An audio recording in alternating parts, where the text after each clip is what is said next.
வணக்கம். இலங்கையில பரபரப்பான பல செய்திகளை நீங்க அவதானித்துக் கொண்டிருக்கின்றீர்கள். இந்த பரபரப்பான புதிய செய்திகள் வருகின்ற நேரத்துல பழைய செய்திகள், முக்கியமான செய்திகள் எல்லாம் அப்படியே ஓரம் கட்டப்படுவது வழமையாக இருக்கின்றது.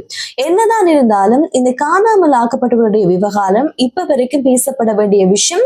ஒரு சில இடங்கள்ல இது பேசப்படுகிறது, சில நேரங்களில் அது அப்படியே கண்டும் காணாமல் போய் கொண்டிருக்கிறது. இன்றைய தினம் முல்லைத்தீவிலிருந்து தங்களுடைய உறவுகளை காணாமல் கொடுத்திருக்கக்கூடிய வணக்கம். இன்று நாளுக்கான வணக்கம். இலங்கை மட்டும் கிடையாது, உலகளாவிய ரீதியில புதிய புதிய செய்திகளை நாங்க நாளுக்கு நாள் கேட்டுக்கொண்டிருக்கிறோம். அந்த புதிய செய்திகள் வருகின்ற நேரம் முக்கியமான பழைய செய்திகள் எல்லாம் காணாமல் போவது வழமை. அப்படித்தான் இலங்கையில இந்த காணாமல் ஆக்கப்பட்டுள்ள விவகாரம் சில சமயங்கள்ல எப்போது அவர்கள் அதை பற்றி போராட்டங்கள் நடத்துகின்றார்களோ, இல்லாவிட்டால் காணாமல் ஆக்கப்பட்ட தினங்கள் வருகின்ற இடத்தில் மட்டும்தான் அது பெரும்பளவாக பேசப்படுகிறது. முல்லைத்தீவுல தங்களுடைய உறவுகளை கொடுத்திருக்கின்ற, தங்களுடைய உறவுகளை தேடிக்கொண்டிருக்கின்ற காணாமல் ஆக்கப்பட்ட உறவுகள், அவர்களுடைய போராட்டம் முல்லைத்தீவுல தொடங்கி 8 ஆண்டுகள் ஆகின்றது. இந்த 8 ஆண்டுகள் ஆகக்கூடிய இந்த தருணத்துல இன்றைய தினம் தங்களுடைய போராட்டத்தை, எதிர்ப்பு போராட்டத்தை மீண்டும் ஒரு முறை வெளிப்படுத்தி இருக்கின்றார்கள்.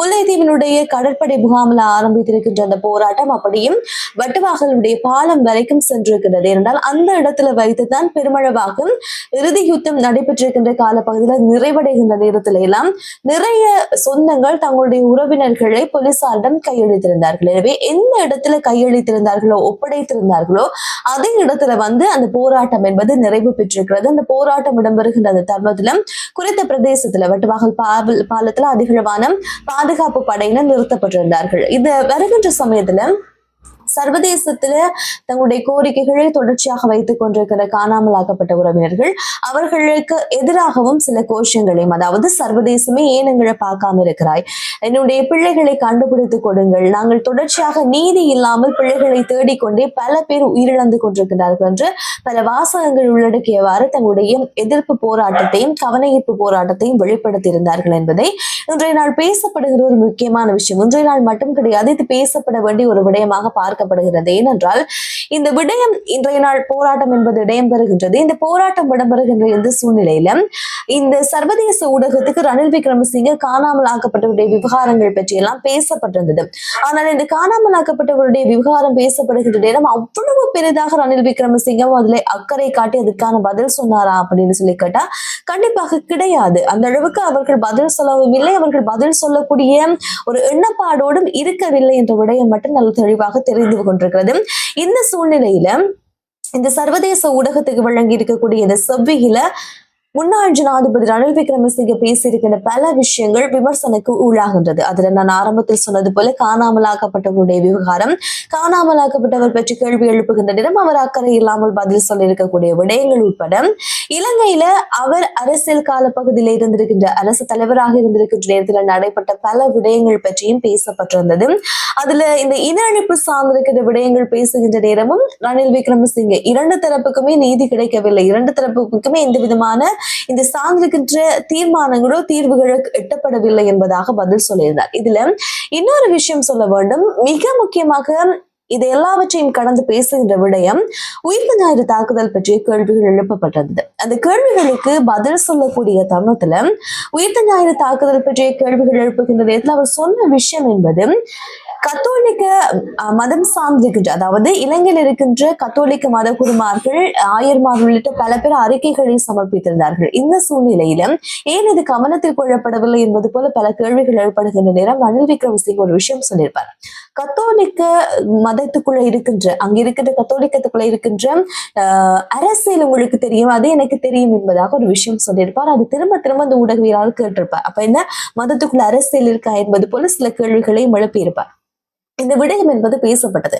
அதுல அவர் அடையாளப்படுத்திக் கொண்டது, தன்னை இதுவரை காலமும் பெரும்பாலான இடங்கள் அடையாளப்படுத்த, அப்படி சொல்லி அடையாளப்படுத்தாத ரணில் விக்ரமசிங்க இந்த விடயத்தை சொல்லியிருப்பார். தான் பௌத்த மதத்தை பின்பற்றக்கூடியவர். இலங்கையில பௌத்த மதம் என்பது முக்கியமான ஒரு விடயமாக இருக்கிறது. எல்லோரும் அறிந்த விஷயம். இலங்கையில அரசியல்ல பௌத்த மதம் சார்ந்திருக்கிற விஷயங்கள் தான் பெரும்பளவான முடிவுகளை எடுக்கக்கூடிய ஒரு மதம் சார்ந்தவர்களாக இருக்கிறார்கள். அவர்களை மீறிய ஒரு முடிவை அந்த மக்களோ இல்லாவிட்டால் அரசியல்வாதிகளோ எடுப்பது என்பது கடினமான ஒரு விடயம். எனவே இந்த பௌத்த மதத்தை அடையாளப்படுத்திய அந்த சம்பவம் என்பதும் அவருக்கான ஆதரவை பெற்றுக் கொள்வதற்காக, சிங்கள மக்களிடமிருந்து தனக்கான ஆதரவை பெற்றுக் கொள்வதற்காக இதை அவர் பயன்படுத்தி இருக்கிறார் என்பதாகவும் சில விமர்சனங்கள் எழுந்து கொண்டுதான் இருக்கின்றது. இப்படி பல விடயங்கள் இப்ப வரைக்கும் இடம்பெறுகின்றது. சமூக வலைத்தளங்கள்ல சில நகைச்சுவையான விஷயங்கள் இடம்பெற்றாலும் கூட அரசியல் தரப்புல அவர் சொன்ன ஒவ்வொரு விஷயங்களும் கவனிக்கப்படுகின்றது. இந்த ஜனாதிபதியாக அவர் தெரிவு செய்கின்ற தருணத்தில் அவருக்கான வாக்களித்தவர்கள தமிழ் பாராளுமன்ற உறுப்பினர்களும் இருக்கின்றார்கள் என்ற விடயத்தையும் அவர் ஒரு இடத்துல சுட்டி காட்டியிருப்பார்.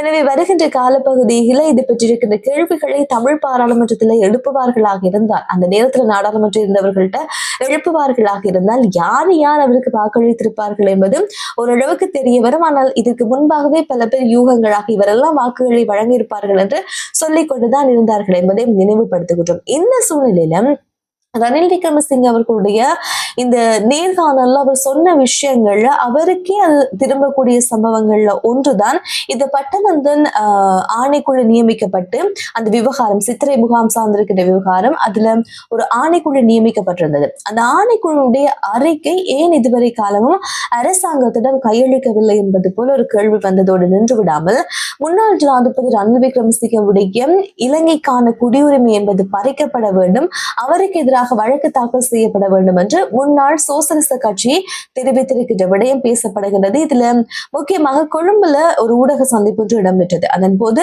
பிரச்சார செயலாளரான துமிந்த நாகமுக அவர்கள் தான் இந்த விடயத்தை சொல்லியிருப்பார். இந்த ஊடகத்துக்கு வழங்கியிருக்கின்ற கேள்வியில ரணில் விக்ரமசிங்கே அவர்கள் இந்த பட்டலந்தன் ஆணைக்குழுவினுடைய அறிக்கை நாடாளுமன்றத்தில் சமர்ப்பிக்கப்பட்டதா என்பது போல கேள்விகள் எழுப்பப்பட்டது. அந்த கேள்விகளுக்கு அந்த அரசாங்க கட்டமைப்புக்குள்ள அது இல்லை என்பதாக அவர் சொல்லி இருக்கக்கூடிய பதில் என்பது பேசப்படுகிறது. முக்கியமாக இந்த சித்திரைவதை முகாம் என்பது அவர் இருந்த கால பகுதியில இதுல மிகப்பெரிய அப்பையிலிருந்து பேசப்பட்டு கொண்டிருந்தது. எனவே இதற்கு சரியான பதிலும் அவர் வழங்கப்படவில்லையா? எனவே உடனடியாக அந்த அறிக்கை வருகின்ற நாட்கள்ல நாடாளுமன்றத்தில் சமர்ப்பிக்கப்பட வேண்டும். சமர்ப்பிக்கப்படுகின்ற தருணத்திலும் ரணில் விக்ரமசிங்கவுக்கு எதிராக சட்ட நடவடிக்கை எடுக்க வேண்டும் என்பதாகவும் தங்களுடைய கருத்துக்களையும் சொல்லி இருக்கிறார்கள். சமீப நாட்களாக இலங்கையில பாதுகாப்புத்துறை சார்ந்தவர்களாக இருந்தாலும் இல்லாவிட்டால் முன்னால் மதிப்பு வாய்ந்த பதவிகள்ல இருந்த பல பேர் கைது செய்யப்பட்டுக் கொண்டிருக்கிறார்கள். அண்மையில கூட இந்த தேசப்பந்து தென்னைக்கொண்டு அவர்களை கைது செய்வதற்கு பொதுமக்கள்கிட்ட உதவிகளை எல்லாம் நாடி இருக்கின்றார்கள். இந்த சூழ்நிலையில மற்றொரு கைது நடவடிக்கை என்பது முன்னெடுக்கப்பட இருந்தது. இன்றைய தினம் இலங்கையுடைய முன்னாள் ராஜாங்க அமைச்சராக இருந்த பிரசன்ன ரணவீரவுக்கு எதிரான கைது பிறப்பிக்கப்பட்டிருந்தது.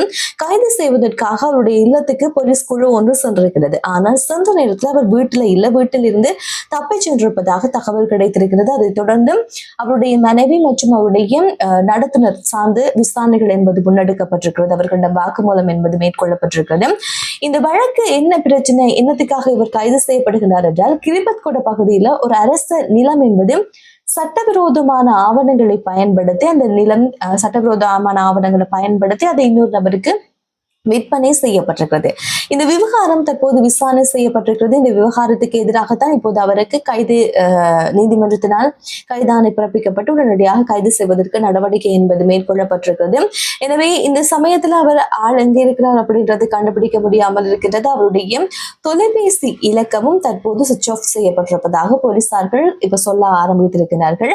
எப்படி இருந்தாலும் கூடிய விரைவில் அவர் கைது செய்யப்படுவார் என்ற எதிர்பார்ப்பு இருக்கிறது. ஏற்கனவே இந்த விசாரணையோடு சம்பந்தப்பட்ட முன்னாள் அமைச்சர் மெர்வின் சில்வா, அதே போல கெலனிய பிரதேச சபையினுடைய முன்னாள் பிரதி தலைவர்கள் உட்பட ஒரு 3 பேர் கைது செய்யப்பட்டிருக்கிறார்கள். எனவே வருகிற 17ஆம் தேதி வரைக்கும் அவர்களை விளக்கமறியலில் வைக்க சொல்லி நீதிமன்றம் உத்தரவிட்டிருக்கிறது. இப்படியான கைது நடவடிக்கைகள் இடம்பெறுகின்ற நேரம் இலங்கையில தற்போது இருக்கின்ற அரசாங்கத்துக்கு ஆதரவாகவும் சில கருத்துக்கள் வெளியாகின்றது. என்றால் மக்கள் எதிர்பார்ப்பது ஊழல் செய்தவர்களாக இருக்கட்டும், குற்றம் செய்தது யாராக இருந்தாலும் அவர்களுக்கு எதிராக சட்ட நடவடிக்கை சரியான முறையில் எடுக்க வேண்டும் என்பதுதான் மக்கள் எல்லோருடைய எதிர்பார்ப்பு. ஏனென்றால் நீண்ட காலமாக மக்கள் இப்படியான தவறான அரசியல்வாதிகளுடைய கைகள்ல மாட்டி அவர்களுடைய குழந்தைகளுக்காக, அவர்களுடைய குடும்பங்களுக்காக சொத்து சேர்க்கின்றது, அவர்களுடைய சொந்த பந்தங்களுக்காக அதிகாரத்தை தவறாக பயன்படுத்துகின்ற இப்படியான பல விடயங்கள் இடம்பெற்றிருக்கிறது. எனவே இப்படியான தண்டனைகள், இப்படியான கைது நடவடிக்கைகள் முன்னெடுக்கப்படுகின்ற தருணத்துல அரசு உத்தியோகத்திலையும் அரச அதிகாரத்திலையும் இருக்கின்ற பல அதிகாரிகள் இதை கருத்தில் எடுத்துக்கொண்டு இதை கவனத்தில் கொண்டு சரியான முறையில் இனி வருகின்ற நாட்களில் அவர்கள் கடமை புரிவார்கள். எனவே இப்படியான நல்ல தகுந்த தண்டனைகளும் அவர்களுக்கு வழங்கப்பட வேண்டும் என்ற ஒரு எதிர்பார்ப்பு இருந்து வருகின்றது. பார்க்கலாம், இது வெறுமனே விசாரணைகள் கைதோடு நிற்க போகின்றதா, இல்லாவிட்டால் சரியான முறையில குற்றம் நிரூபிக்கப்பட்டு அவர்களுக்கு தண்டனை வழங்கப்பட போகின்றதா என்பதை எல்லாம் பொறுத்திருந்து பார்க்கலாம். இது பற்றி இருக்கின்ற கருத்துக்கள் உங்களுக்கு இருக்குமாக இருந்தால் மறக்காம கமெண்ட்ல சொல்லுங்க. செய்திகளோடு மீண்டும் சந்திக்கலாம். நன்றி, வணக்கம்.